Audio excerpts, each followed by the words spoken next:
എന്ത് തോന്നുന്നു പറയുന്നത് നാളെ തന്നെ ഫീൽഡിലേക്ക് അപ്പൊ ആ ക്ലാസ് ഇനിയിപ്പോ ഈ ക്ലാസ് കേട്ടിട്ട് നിങ്ങൾ ഇനി മടി പിടിച്ചിട്ട് ഇരിക്കരുത്. എല്ലാവരും നല്ല ഉഷാറായിട്ട് വർക്ക് ചെയ്യാ. ഇനി അടുത്തത് നമ്മൾ കാണാൻ എപ്പോഴാണെന്നറിയോ?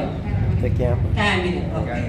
അപ്പൊ നിങ്ങളെല്ലാവരും, ഞാൻ അതൊന്നും പറയുന്നില്ല, എല്ലാവരും നല്ല സന്തോഷത്തോടു കൂടി ഈ ബിസിനസ് നെഞ്ചോടായിട്ട് പ്രവർത്തിക്കുക.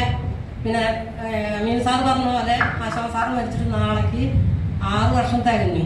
അപ്പൊ ഈ ഒരു വേളയില് ഇന്നത്തെ ഒരു ക്ലാസ് അദ്ദേഹത്തിന്റെ ആത്മാവിന് സന്തോഷം കിട്ടുമെന്ന് ഞങ്ങൾ വിചാരിക്കുന്നു. നിങ്ങൾക്കൊന്ന് തോന്നില്ലേ? അപ്പൊ ഇന്നത്തെ ക്ലാസ് എല്ലാവരും ആത്മാർത്ഥമായി ആത്മാവിനോട് ചേർത്ത് പിടിച്ചിട്ട് നിങ്ങൾ ഈ അവര് പറഞ്ഞു തന്ന പോലെ ട്രെയിനിങ് പ്രോഗ്രാം നല്ല ക്ലാസ്സാണെന്ന് നിങ്ങൾ പറഞ്ഞില്ലേ? അപ്പൊ അത് പ്രകാരം നിങ്ങൾ മുന്നോട്ട് പോയി നിങ്ങൾക്ക് വിജയിക്കാൻ പറ്റുമെന്ന് സുനിശ്ചിതമാണ് കേട്ടോ. അപ്പൊ നിങ്ങൾ എല്ലാവരും ആത്മാർത്ഥതയോട് പ്രവർത്തിക്കുക. നല്ലൊരു ടീം നിങ്ങൾക്ക് ഓരോരുത്തർക്കും ഉണ്ടാവട്ടെ എന്ന് ഞാൻ പ്രാർത്ഥിക്കുന്നു.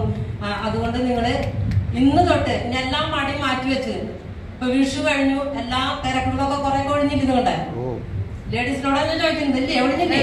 അപ്പൊ നിങ്ങൾ പൂർണ്ണമായിട്ട് ഫുൾ ടൈം ഈ ബിസിനസ്സിലേക്ക് ഇറങ്ങുക. നിങ്ങൾക്ക് ഇതുപോലെ സ്റ്റേജിൽ നിന്ന് 4 വാക്ക് സംസാരിക്കാൻ പറ്റണ്ടേ? ഡയമണ്ട് അതിന്റെ മുകളിലുള്ള എല്ലാം നിങ്ങൾക്ക് നേടി പിടിക്കണ്ടേ? നിങ്ങളുടെ എല്ലാ സ്വപ്നങ്ങളും യാഥാർത്ഥ്യമാക്കണം. അപ്പൊ നിങ്ങൾ ആത്മാർത്ഥതയോടുകൂടി ഇറങ്ങുക. ഞങ്ങളും നിങ്ങളുടെ കൂടെ തന്നെയുണ്ട്. നമുക്ക് ഒരുമിച്ച് പോട്ടെ. അപ്പൊ അടുത്തതായിട്ട് നമുക്ക് ക്യാമ്പിന് കാണാം. All the best.